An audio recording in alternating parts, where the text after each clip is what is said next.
যখন বিদেশিরা আমাদের দেশে আসে অনেক সময় ওদেরকে মানুষই মনে করে না। কি কথা হলো, ওরা দেশের সম্পদ, রাষ্ট্রের সম্পদ, বিদেশে যাইয়া প্রচন্ড গরমে আমার আর প্রবাসীরা কাজ করে। কত প্রবাসী আছে কাগজ নাই, পালাইয়া পালাইয়া জেলখানার মতো থেকে থেকে ওরা কাজ করে। কত পরিশ্রম করে কাজ করে, অসুস্থ হলে ডাক্তার চিকিৎসা পর্যন্ত, ওষুধ পর্যন্ত নিতে পারে না।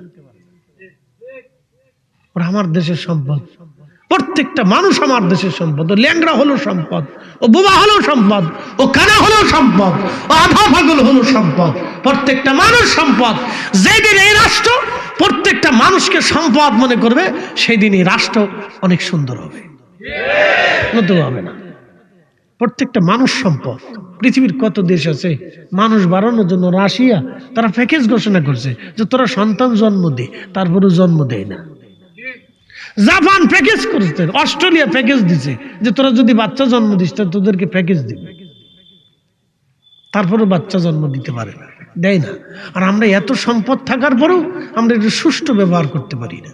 বিদেশে যারা কাজ করে পরিশ্রম করে, কত মানুষ, ভারত থেকে একটা লোক বিদেশে যাইতে 50,000 টাকা লাগে। আজকে দেখলাম সৌদি আরবে ভারত থেকে এক লোক 50,000 টাকা দিয়ে ভারত থেকে সৌদি আরবে যে কাজ পাচ্ছে, কাজ পাচ্ছে, কাগজ পাচ্ছে। বাংলাদেশ থেকে 4.5 লাখ টাকা দিয়ে, 5 লাখ 6 লাখ টাকা দিয়েও সৌদি আরব যাওয়ার পরেও কাগজ পায় না, কাজ পায় না, থাকার জায়গা পায় না। কথা কেন এগুলি হবে?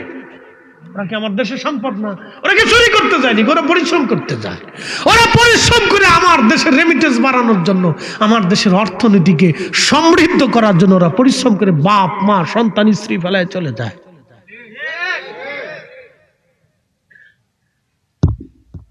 প্রিয় উপস্থিতি, হাজিরিন, কথা তো বলতে বলতে নির্বাচন সামনে, অনেক কথাই বলে ফেলছি। তা আমার দেশের প্রত্যেকটা মানুষ সম্পদ।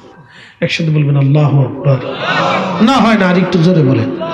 প্রত্যেকটা মানব সম্পদ একটা দামি সম্পদ। পৃথিবীতে এই সম্পদ সব দেশে নেই, এটা আমরা আল্লাহ দিছে। কিন্তু এই মানব সম্পদটাকে আমরা সুস্থ ব্যবহার করতে পারি না। খাবারে ভেজাল, পানিতে ভেজাল, এখানে ভেজাল, সেখানে ভেজাল। প্রত্যেকটা মানুষের চেহারার দিকে তাকিয়ে দেখেন পুষ্টিহীনতায় ভুগতেছে। আমার দিকে তাকান, আমি পুষ্টিহীনতায় ভুগতেছি। বলে হুজুর কেন এত ভালো মন্দ খাচ্ছেন, তারপর পুষ্টিহীন কেন? হ্যাঁ, পুষ্টিহীন। আমার বয়সে একটা আরবের দাঁড়া করান, দেখবেন আমার থেকে হৃষ্ট পুষ্ট অনেক সুন্দর। আমার বয়সে একজন আরবের দাঁড়া করান, ওনার বয়সে একজন আরবের। বাবার বয়স কত? কত বয়স? 86 বছর। 75 বছর বয়সে আরবরা বিয়ে করে না। লজ্জা শরমের কিছু না, হাসিরও কিছু না। আমি বুঝাচ্ছি আপনাকে। বলে কারণ কি? ওদের দুধে ভেজাল নাই, পানিতে ভেজাল নাই, ফলে ভেজাল নাই, খাবারে ভেজাল নাই, কোনো কিছুতে ভেজাল নাই, টেনশন নাই। আমার দেশের একটা বাচ্চা জন্ম নেওয়ার পরে এখন 23 লক্ষ কোটি টাকা বলে বাংলাদেশ ঋণ হয়েছে। তো তা যদি হয়ে থাকে, তাহলে আমার এই বাচ্চাটা, আমার ছোট্ট সন্তানগুলি বড় হইতে হইতে এই কোটি কোটি ঋণ মাথায় নিয়ে বড় হবে।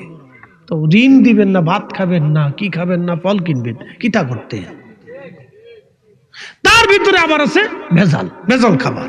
এই ভেজাল খাবার দিয়ে দিয়ে আমাদের দেশের মানুষের বাচ্চাদেরকে একবারে ক্যান্সারে, ফ্যান্সারে, বিভিন্ন রোগে আক্রান্ত করছে।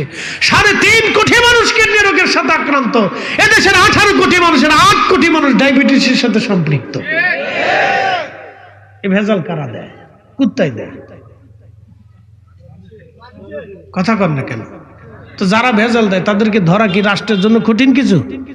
তো ওয়ান টাইম ব্যাপার, 24 ঘন্টা টাইম লাগবে, মাত্র 24 ঘন্টা। ও 14 পুরুষ পর্যন্ত ধরে আনা যায়, 24 ঘন্টা টাইম, কোনো ব্যাপার না। রাষ্ট্র যদি চিন্তা করে 24 ঘন্টায় বাংলাদেশের চোর ডাকাত ধরিয়ে একবার বাঠাম চালান দিয়ে দেবো, তা রাষ্ট্র পারে। কি কথা ঠিক আছে না ভাই? রাষ্ট্র পারে, কোনো ব্যাপার না। কেডাই এদেশে গাঁজা বিক্রি করে প্রশাসন জানে কি? জানে না। তারপরে গাঁজা বিক্রি হয়, তারপরে বাবা বিক্রি হয়, তারপরে ইয়াবা হিরোইন বিক্রি হয়।